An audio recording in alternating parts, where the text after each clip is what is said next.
It was initially suggested in a very non-serious fashion that the fight that we are seeing between the Hamas and Israel may lead to a regional conflict and then potentially a larger conflict and potentially even World War III. This was a screaming banner headline on some of the most sensational news channels in India and elsewhere. However, now, even respected and renowned commentators are talking about the prospect of the current confrontation, like in 1914, potentially escalating from what seems like a very localized war to a regional war and then later something much bigger. One of those who've written about this is Gideon, the chief foreign affairs commentator at the Financial Times.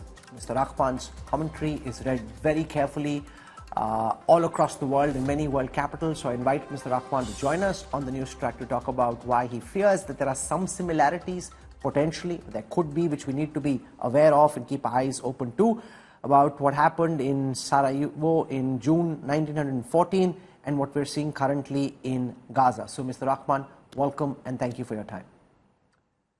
A pleasure. Could you start by reminding all our viewers about what happened with the Austrian Archduke in Sarajevo in June 1914 and the kind of similarities that you seem to be picking up and why we need to be very worried about what's happening now and shouldn't just be seen as a conflict between the Hamas and Israel, because this could soon, in your view, if things aren't controlled, escalate into something much bigger. So why are you so apprehensive about what may happen next? Sure. Well, I should say it's not really just my view. I mean, basically, was talking to policymakers, particularly in America, about how they're seeing this conflict. And it became clear to me that their major preoccupation, is to stop this becoming a regional conflict that drags in Iran and the United States.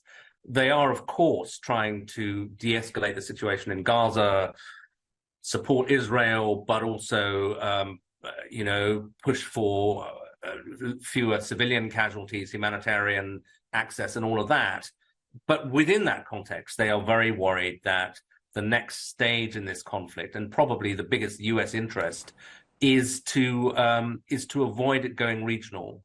And the reason I mentioned 1914 in the column I wrote is that that's a sort of classic case, which I think historians, political scientists have been fascinated with for the last century, because it starts with a terrorist outrage, an assassination.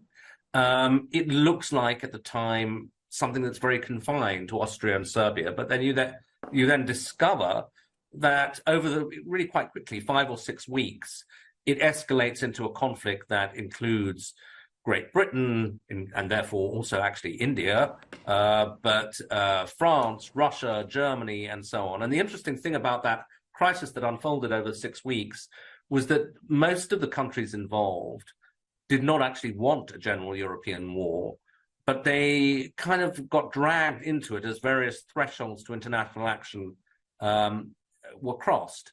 So that, for example, the Russian and German emperors, who were related, exchanged numerous messages during that month of August 1914 saying, we really mustn't allow this to become a war between Russia and Germany, but at a certain point, both countries feel so threatened that they end up at war.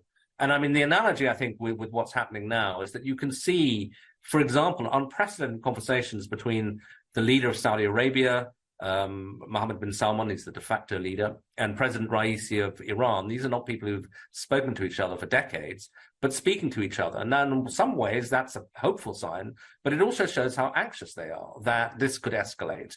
And similarly, when Blinken, the US Secretary of State, went to Jerusalem, he didn't just meet the Israelis, he then went on a whole tour of the region, because he can see this is a conflict with regional implications. And we can go into this in more detail, how it could spin up. But I think the central vector is that a lot of the kind of actors are proxies for Iran. Okay, so let's deal with it one by one.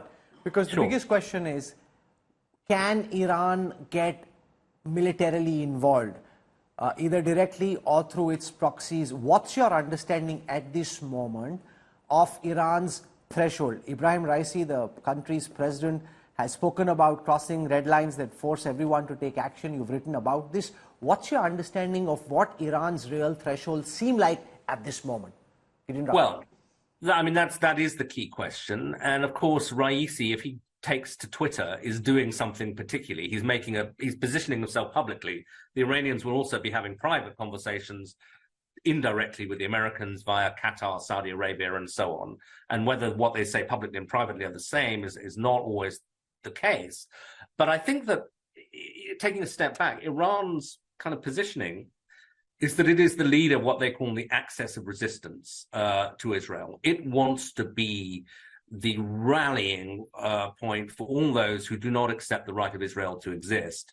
And it's important at a time when Saudi Arabia, its traditional regional rival, its neighbor, was moving towards normalization with Israel, was about to restore diplomatic relations, according to both the Israelis and the Saudis, and other Gulf states, the UAE, Bahrain, etc., had already done that. So for Iran, this is both a challenge and an opportunity. They need to show that they are the true voice of the Palestinian resistance. But that also creates a dilemma for them, because as Israel bombards Gaza, kills a lot of civilians, as we saw only yesterday, the pressure then turns back on Iran, because people say, well, you say, that you're the great defenders of the Palestinians. What are you doing? And that is what Raisi was referring to when he said, the red lines are being erased very quickly. And finally, Hamas is one thing, but the biggest and most powerful Iranian proxy is Hezbollah, which is in Lebanon, possibly the most powerful force in Lebanon, extremely well armed. What about Shia Iran-backed militias in Syria? We've already seen in Syria some attacks. We've seen also attacks from the United States, attacks from Israel on targets inside Syria. If those continue, where do you see the situation with the Houthis in Yemen and Syria go? How do you see them getting involved in this Israel-Hamas conflict? Well, I mean, again, looking at it from the American point of view, they're aware that they are seen in the region as essentially, almost part of an Israeli alliance, and that they also have forces which are vulnerable. They're in Syria and Iraq, really the remnants of the American forces that went in to fight ISIL, the Islamic State, and they still have troops on the ground, and those are the ones that have already come under attack by Iranian proxies. Now, so far, no Americans have been killed directly, although one contractor apparently died of a heart attack when they were running for a bomb shelter, and the Americans have responded to that. But if those attacks were to resume, and significant numbers of Americans were killed, then the Americans, in their own concept of deterrence, would feel obliged to step up their military response to that. So they would go after these pro-Iranian forces in Syria, in Iraq, and who knows where else, depending on where the attacks were coming from.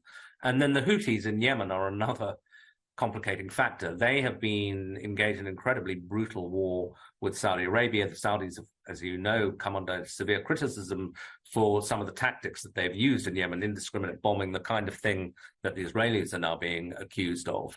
And the Houthis, it turns out, who were kind of had a public image as a rather ragtag army, actually turn out to have cruise missiles, which they fired towards Israel, which the Americans shot down.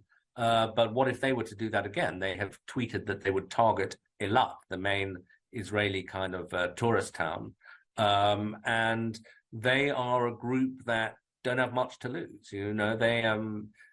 They've been engaged in an extremely brutal war for some time now. And the other thing is, if you're in Saudi Arabia, which is where I was last week, they're very aware of their vulnerabilities. Earlier in their conflict with the Houthis, their oil facilities were struck by the Houthis. Now, if you took Saudi oil production offline, that would, convulse the world economy. And then the other real vulnerability of Saudi Arabia is Riyadh, a city of many millions of people, is dependent on 2 water desalination plants, both of which could be hit by missiles, either from Iran or from Yemen. All of what you're saying is very, very scary, and yet so within the realm of what might actually end up happening if we aren't careful of how this battle shapes up from here. There's also then the issue about Arab support for the Palestinian cause. Now, Mohammed bin Salman, the Crown Prince of Saudi Arabia, the rulers of the UAE, Qatar, Jordan may have a different view on the Arab street, and we've seen that from Tahrir Square uprising and in several other countries. The street has a mind of its own. To what extent is the Arab mind impacting Arab rulers? Sure, I think they're all very worried about it. I mean, I don't think they're very worried about it in Saudi Arabia because it's such an authoritarian place. You know, I think they don't have demonstrations in the street. It's never happened. So I don't think that they feel, whatever public sentiment is, that they're personally threatened by it.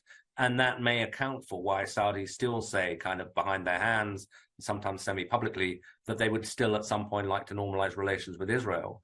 But Egypt was an interesting example where the public is very worked up to the extent that the President Sisi, who has reason to be extremely anxious about public demonstrations, because that's what led to the Arab Spring that eventually then led to his coup, nonetheless felt that he had to kind of authorize a sort of a kind of officially approved day of rage where people were allowed onto the streets to protest against Israel. But of course, that then spilled over into anti-government protests in Tahrir Square, which was the center of the Arab Spring in 2011. So you can see they're walking a very fine tightrope.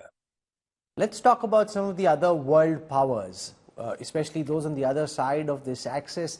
Russia already involved in a brutal war with Ukraine.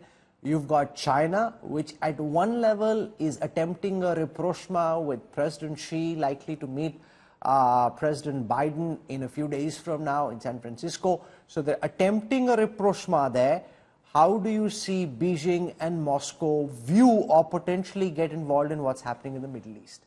Look, I don't think they'll get involved directly militarily unless things really spiral in ways that even I couldn't quite foresee. So in that sense, I don't think we're talking about World War III. I think we're talking about a very dangerous potential regional war. I think for the moment, they largely see it as probably advantageous but risky for them what's happening. Advantageous for Russia in the sense that it takes the world's focus off Ukraine, the West's focus off Ukraine. Even some of the weapons that the Ukrainians had been hoping to get may now be used by the Israelis. It's that direct. But also it really complicates the West's narrative as they say, you know, Russia's bombed flat Mariupol. Well, people say, well, you can object to that. Why are you not objecting to what Israel is doing in Gaza?